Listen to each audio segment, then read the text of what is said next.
Hello my dear students, আজি তোমালোকৰ বাবে লৈ আহিছো ক্লাছ 9 ৰ ইংলিশ বুক বিহাইভৰ চেপ্টাৰ 1 ৰ অন্তৰ্গত poem the road not taken আৰু এই পোয়েমটোৰ অন্তৰ্গত thinking about the text 16 number পেজত থকা যিমানখিনি কোৱেশ্চনছ আনসাৰ আছে আমি গোটেইখিনি আলোচনা কৰিম আৰু পোয়েমটোৰ ভিতৰুৱা যিমানখিনি শৰ্ট কোৱেশ্চনছ বা এমসিকিউ হ'ব পাৰে আমি গোটেইখিনি ভিডিঅ'ত আলোচনা কৰিছো সো স্টুডেন্টস তোমালোকে ভিডিওটো স্কিপ নকৰাকৈ প্ৰথমৰ পৰা লাষ্ট লৈকে যাবা এতিয়া আমি আলোচনা কৰিম question number 1 thinking about the text of thoga question number 1 where does the traveler find himself batorua jone nijoke kot bisari paisil what problem does he face aru ta ki okhubida sammukhin hoisil your answer hobo the traveler finds himself at a point where two roads diverge in a yellow wood ta batorua jone nijoke ekhon halodia oronnot paisil jot duta pot pithok hoisil the problem he faces to choosing one path uncertain which to take knowing he may not return তেওঁ অসুবিধাৰ সন্মুখীন হৈছিল যে কাৰণ তেওঁ এটা পথ বাছি ল'ব লাগিছিল দুটাৰ ভিতৰত আৰু নিশ্চিত নাছিল কোনটো ললে ভাল হ'ব জানিছিল যে তেওঁ ঘূৰি নাহিব পাৰে সেই কাৰণে তেওঁ অসুবিধাৰ সন্মুখীন হৈছিল যে তেওঁ কোনটো পথ বাছি ল'ব দুটাৰ ভিতৰত Question number 2. Discuss what these phrases mean to you. এই ফ্ৰেজবোৰ মানে ইউজ আছে yellow wood এনেকৈ তলত আৰু কেইটামান আছে এই ফ্ৰেজবোৰৰ জৰিয়তে তুমি কি বুজি পোৱা আলোচনা কৰা এই লাইনবোৰ পয়েমটোৰ পৰা উঠাই দিছে এই ফ্ৰেজবোৰ কি মিন কৰিছে এইটো তোমাক এক্সপ্লেইন কৰিব লাগে ইয়াৰ আনসাৰ হ'ব a yellow wood means that the poet would see wood in autumn season শৰৎকালত কবিয়ে এই হাবিখনত বা বনখনত যিমানখিনি গছৰ পাত দেখিছিলে হালদিয়া দেখিছিলে হেতুৱে কৈছে the leaves of the tree had turned yellow হেতুৱে কৈছে যে শৰৎকালত গছৰ পাত হাবি বনৰ গছৰ পাতবোৰ হালদিয়া ৰঙত পৰিৱৰ্তন হৈ যায় আৰু 2 নম্বৰটো ফ্ৰেজ দিছে it was Gracie and I wanted to wear. Etu tumar pointer pura direct line tuli diya hoise. The other road was not used so much as the first one because there was abundant grass on it. Thus, roads needed to be used so that the grass might cut. It was Gracie and I wanted to wear. It was Gracie mane tader duta pothor kotha je hoy asile duta pothor bhitot etat মানুহ অতি কম যোৱা আছিল সেই কাৰণে পথটোত মানে বনৰীয়া ঘাঁহৰে ভৰ্তি আছিল এটো তোমালোকে সকলোৱে জানা যেটো পথত মানুহৰ চলাচল কম হয় ঘাঁহ বন হবই হেতু কৈছে মানে এটা ৰাস্তাত মানে ঘাঁহৰে পৰিপূৰ্ণ আছিল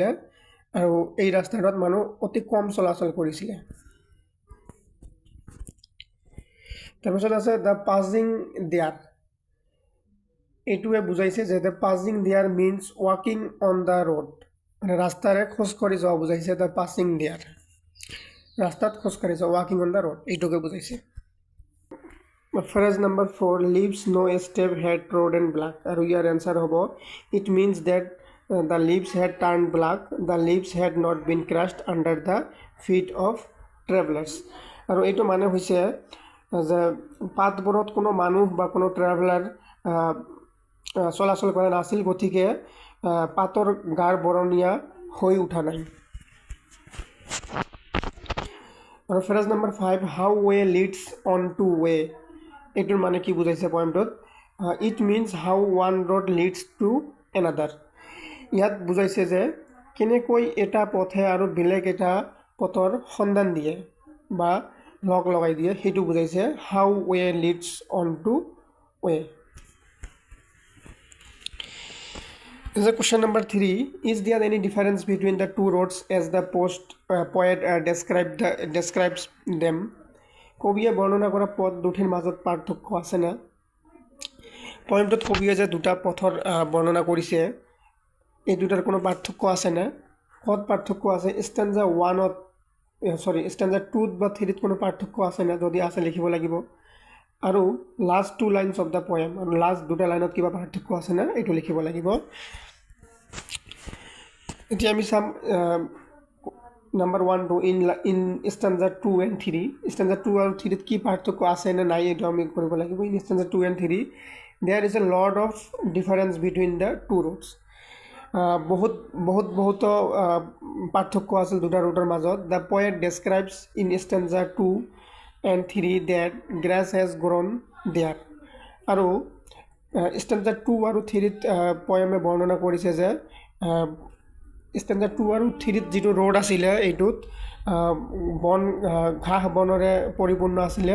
আৰু তাত কোনো ট্ৰাভেলাৰে চলাচল কৰা নাছিলে বা কোনো বাটৰুৱাই তাত চলাচল কৰা নাছিলে আৰু in the last two lines of the poem আৰু লাষ্ট দুটা পয়েমত কি ডিফাৰেঞ্চ আছে এইটো লিখিব লাগে in the last two lines of the poem states that poet took less traveled road he regretted his choice in the end আৰু last দুটা লাইনত কবিয়ে পথ দুটাৰ কথা কৈছে যে তেওঁ অতি কম চলাচল হোৱা পথটো বাছনি কৰি লৈছিলে আৰু সেইটোৰ কাৰণে তেওঁ বেয়া অনুতপ্ত কৰিছিলে যে তেওঁ অতি কমকৈ চলাচল কৰা পথ এটাক বাছনি কৰি লৈছিলে Question number 4 আছে what do you think the last two lines of the poem mean looking back does the poet regret his choice or accept it কবিতাটোৰ শেষৰ শাৰী দুটাৰ বিষয়ে কি ভাবা কবিয়ে নিজৰ সিদ্ধান্তক লৈ অনুতপ্ত নেকি কবিয়ে যে পথ এটা চুজ কৰিছিল সেইটো লৈ কবিয়ে অনুতপ্ত আছিল নে ভাল অনুভৱ কৰিছিল সেইটো কৈছে আৰু লাষ্ট লাইন দুটা কি মিন কৰিছে লাষ্ট লাইন দুটা মিন কৰিছে last two lines expresses the poet's choice defined his life uniquely আৰু কবিয়ে অনুতপ্ত কৰা নাছিলে তেওঁ বহুত ভাল অনুভৱ কৰিছিলে যে তেওঁ এটা এনেকুৱা এটা পথ বাছি লৈছিলে যিটো পথেদি কোনোৱে চলাচল কৰা নাছিলে অকল তেওঁ কৈছিলে সেইটো তেওঁ এটা ইউনিকনেছ হিচাপত তেওঁ একচেপ্ট কৰি লৈছিলে আৰু তেওঁ কোনো ৰিগ্ৰেট ফিল কৰা নাছিলে এতিয়া আমি ডিছকাছ কৰিম মোষ্ট ইম্পৰ্টেণ্ট MCQ বোৰ্ড এইবোৰ তোমালোকে শ্বৰ্ট কুৱেশ্যন হিচাপতো ল'ব পাৰা শ্বৰ্ট কুৱেশ্যন আহিলেও তোমালোকে এনচাৰ কৰিব পাৰিবা ইয়াৰ পৰা আৰু MCQ আকাৰত আহিলেও পাবা এইবোৰ বহুত ইম্পৰ্টেণ্ট হয় পাঠটো পঢ়ি পাঠৰ ভিতৰুৱা যিমানখিনি হ'ব পাৰে তাৰ পৰা এইবাৰ MCQ বনোৱা হৈছে MCQ নম্বৰ 1 আছে who is the writer of the poem the road not taken কোনে লিখিছিলে ৰোড নট টেকেন পয়েমটো এনসাৰ হব অপশন বি ৰবাৰ্ট ফ্ৰস্ট লিখিছিলে question MCQ number 2 Robert frost এজন কি আছিল ইন্ডিয়ান পয়েট আছিল না আমেরিকান আছিল না আফ্রিকান পয়েট আছিল না এটাও না আছিল তোমালোকে সকলোৱে জানা ৰবাৰ্ট ফ্ৰস্ট এজন আমেৰিকান পয়েট আছিল option B number is the correct answer Question number 3 what is the main theme of the poem the road not taken yet poem hobo typing mistake hoise what is the main theme of the poem the road not taken etur mool bhab ki yar mool bhab hoise answer hobo option number B the impact of choices in life tumi jibonot ji posondo koriba tar ji probhab tomar jibonot poribo সেইটোৱে কবিতাটোৰ মূল ভাব তাক বুজাইছে যে তুমি এটা বস্তু চুজ কৰিলে সেইটোৰ প্ৰভাৱ কি হ'ব তোমাৰ জীৱনত Question number 4 what does a yellow wood symbolize in the poem এই yellow wood বস্তুটোৱে তোমাৰ পয়েমত কি symbolize কৰিছে বা কি বুজাইছে ইয়াৰ আনসাৰ হ'ব B a time of change or decision yellow wood এটা পরিবর্তন বা এটা ডিসিশনক বুঝাইছে Question number 5 what problem does the traveler face আৰু বাটৰুৱাজনে কি সমস্যাৰ সন্মুখীন হৈছিল answer he should choose one path between two তেওঁ দুটা পথৰ মাজত এটা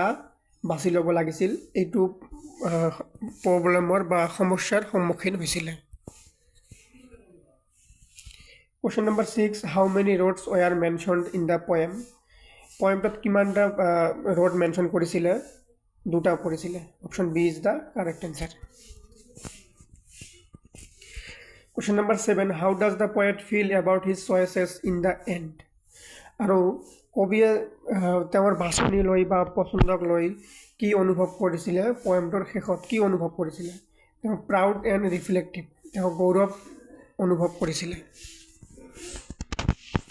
Question number 8 The word diverse referred in the poem পয়েমটোত থকা ৱাৰ্ডটোৱে কি ৰেফাৰ কৰিছে বা কাক বুজাইছে সেপাৰেটেড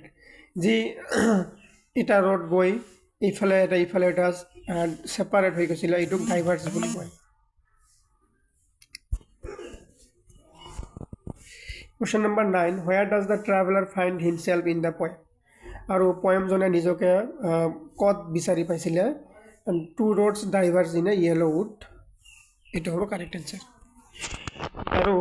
Question number 10 আৰু আজিৰ শেষৰটো কোৱেশ্চন হ'ব What does the phrase it was grassy and wanted where suggest about the road এই লাইনটোৱে কি সাজেস্ট কৰিছিলে ৰোড দুটাক লৈ এই সাজেস্ট কৰিছিলে it was less traveled and inviting এইটো সাজেস্ট কৰিছিলে যে যি এটা পথত যেতিয়া তেওঁ কবিয়ে বহুত কাহনিৰে পৰিপূৰ্ণ দেখা পাইছিলে তেতিয়া তেওঁ কৈছিলে যে এই পথটোত বহুত কম চলাচল হৈছিল আৰু চলাচল কৰাৰ কাৰণে আহ্বান জনাইছিল আজিৰ কাৰণে এইখিনিয়ে